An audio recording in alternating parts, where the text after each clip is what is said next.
I'm talking to Sam Jayanti for our Wholesome Wednesday series today, and we are talking about success. It's such a big word. Everybody seems to understand something different, but we have a sort of superficial idea, and everyone seems to think it's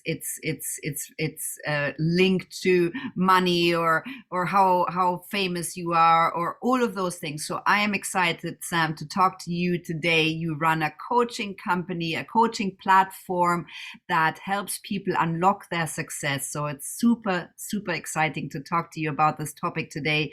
You yourself are a very successful woman in the world. So I would love to get your feedback. How can we wrap our head around this thing that is success? Steffi, thanks for having me, first of all. Second, I'm so thrilled to talk to you about this because you and I have had many conversations about this sort of offline in a sense, and it's nice to do this together. I think success is maybe one of the most misused terms in our society, because I think when people use the word, they seem to forget that success is a deeply individualized concept, right? What may constitute success for me is very different from what constitutes success for my spouse or for my child or for you or for anybody else. Yeah. And it is a deeply personal definition of really happiness and purpose, right? Like what are the activities, or what is the set of things from which we as individuals derive happiness and purpose? And for some people, that might be a very simple definition. I want to be the best mother I can possibly be to my children. For others, it might be success in a job. I want to succeed at my job and get to the highest levels I can attain within my abilities and potential. But for most women, and I think this really is so specific to women and unique to women in a way that men don't perceive and live this, we have a very multidimensional view of success because we have a variety of different responsibilities in our lives and the roles that we play, the number of times we transition in those roles, from being young women, starting careers, to starting our own partnerships with our spouses, having children, bringing up families. These are huge responsibilities.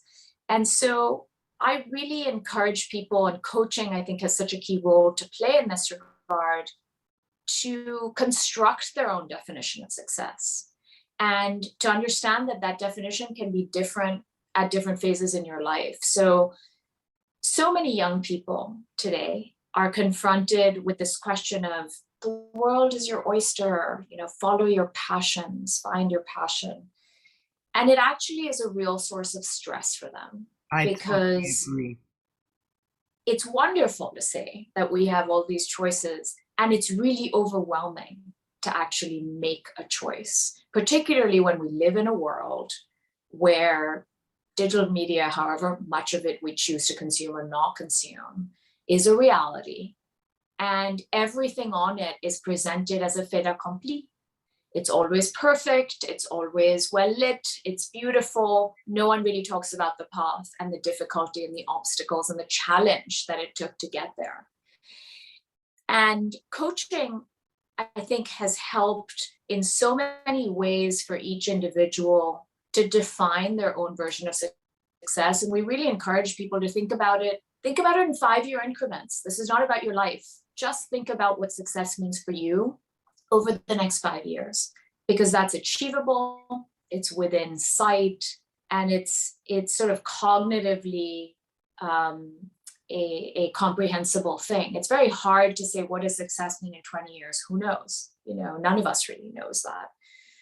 So yeah, I'll pause there. I'm so thankful for everything you said, Sam, because I really feel that we put these big concepts out into the world, such as happiness. I just want you to be happy, or whatever you think is, your success. And I just think these are massive things. And I think our children are struggling to even get their head around these big concepts. So I'd love to talk to you a little bit about tools. Sam, what do you do? So you get a new client, and you say, I will help you unlock your success. What are the steps? Yeah, it's a great question.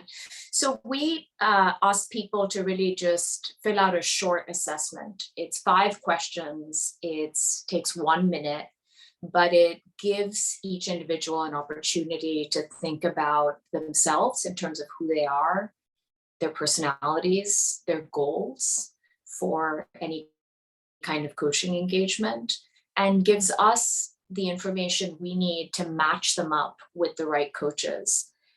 It's a really important moment of self-reflection, even though it's a minute and we don't want it to be, kind of masses of time for people. These are really important questions to ask ourselves. And we're able to match them with coaches with expertise specifically in those areas. And so it's a really practical toolkit from our perspective, because once you've been matched with 3 coaches, you can check them out in detail. You can watch some short videos that actually tells you who they are as human beings, not just like the 2D view on, they worked here and they went to this university. And then allows you to make a choice to set up a quick introductory meeting for free with them and really gauge the chemistry and fit. Is this a person that you can be vulnerable with, that you can share some of your innermost doubts and questions and feelings with? And the powerful element of coaching, and this is where I think it's very different from therapy or counseling, and more people are turning to coaching for this reason, is that it is both forward-looking and goal-oriented. And so rather than, in therapy, you tend to look back at the past and think about all of the elements that made you who you are and brought you here, which is super valuable.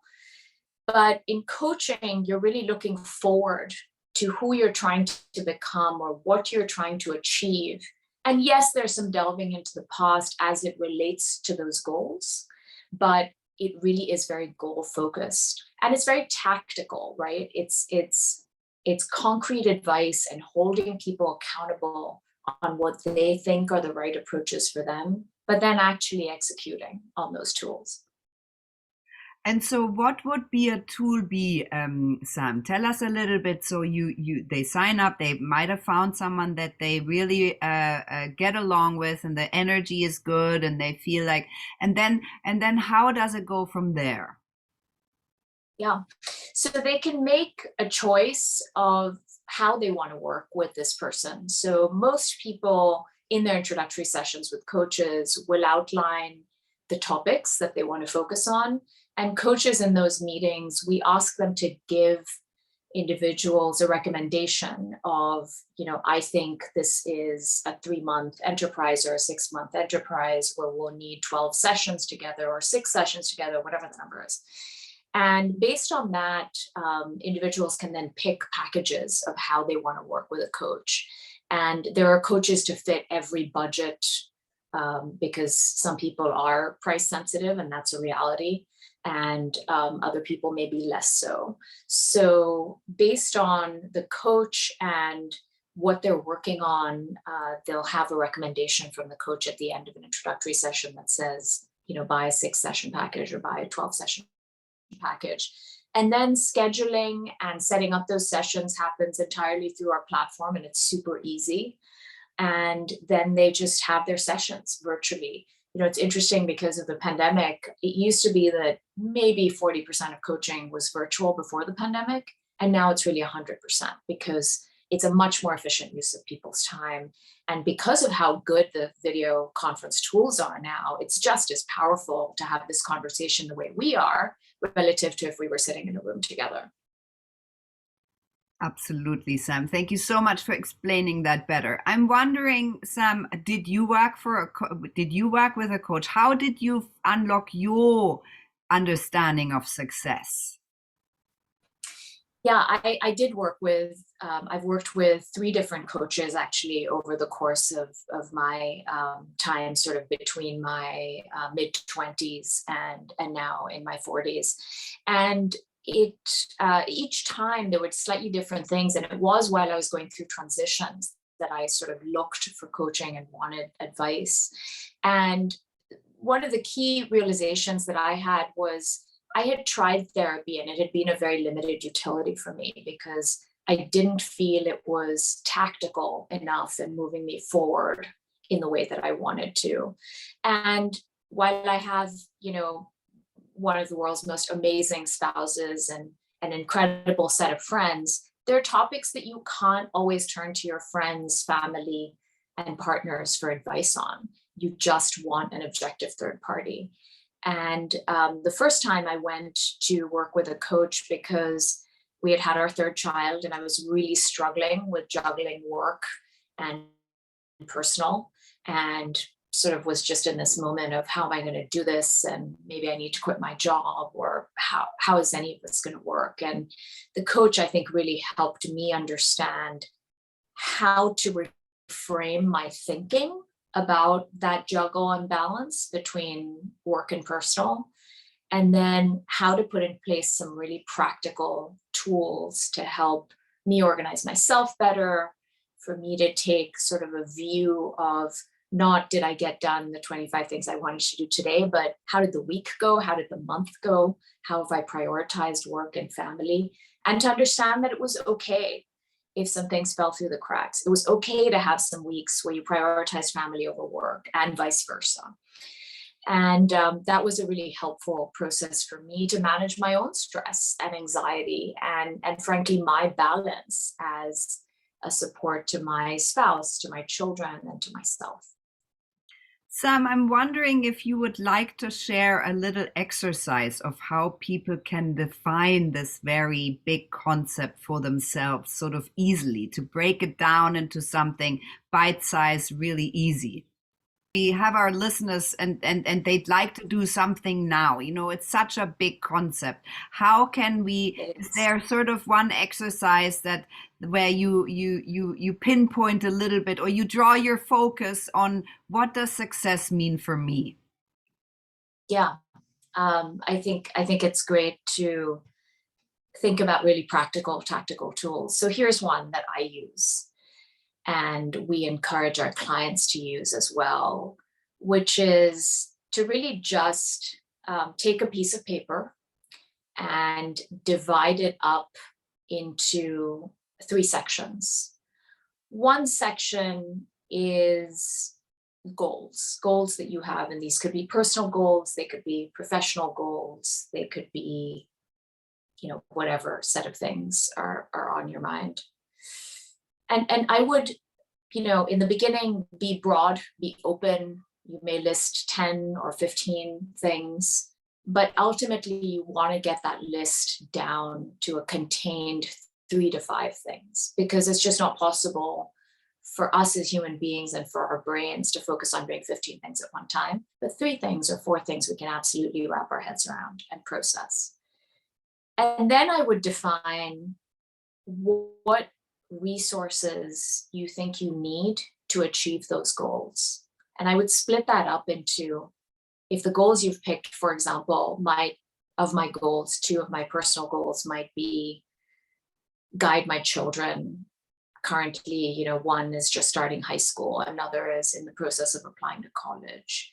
And so one of my personal goals is spend the time with them, help them understand their choices, help them make good choices, but really be there as an advisor for them. And so that's a personal goal. On the other side, I have a professional goal of growing our business and needing to hire another member to join our team, as an example. So if those were 2 of my goals on my list, I would then, in that second third of that piece of paper, split them up into what are personal and what are work goals. Having some sort of distinction, I think, is really important. And some people even find it helpful to, if one of their goals, for example, is to eat more healthily, it could be a very personal goal, right? Or it could be to get more exercise or whatever. Then I think that turns into a third category of individual goals that we have for ourselves. That's the second box. The third box is what can you do that is within your abilities without thinking about coaching or external help or any of those things for a second? What can you do to achieve those goals? And there may be some things we can do ourselves, right? We can make better food choices. We can spend more time thinking about in the case of my professional goal, I carve out some time every week to think about what were our goals, where are we against achieving them, what do I need to do differently to achieve them, and really listing what can we do ourselves. And I generally just draw an arrow from those what can I do myself to what do I need help with. And that what do I need help with is really critical, because I think so much of success is recognizing our strengths and what we're able to control and drive ourselves as individuals versus what we need help with. And by the way, everybody needs help, right? Whether you're the CEO of some giant company or you're starting out in your career, everyone needs help. And so defining what that help is really useful. And creating a clear framework of this is what I can do, but this is also what I have to seek help with. And that's a clear framework to then sort of drive, what you do from there in terms of actually achieving your own success. I love that. Thank you so much, Sam. That was a great conversation. And I love that we have a practical exercise for people to leave them with. Of course, you're so welcome. Thank you for having me. Thank you.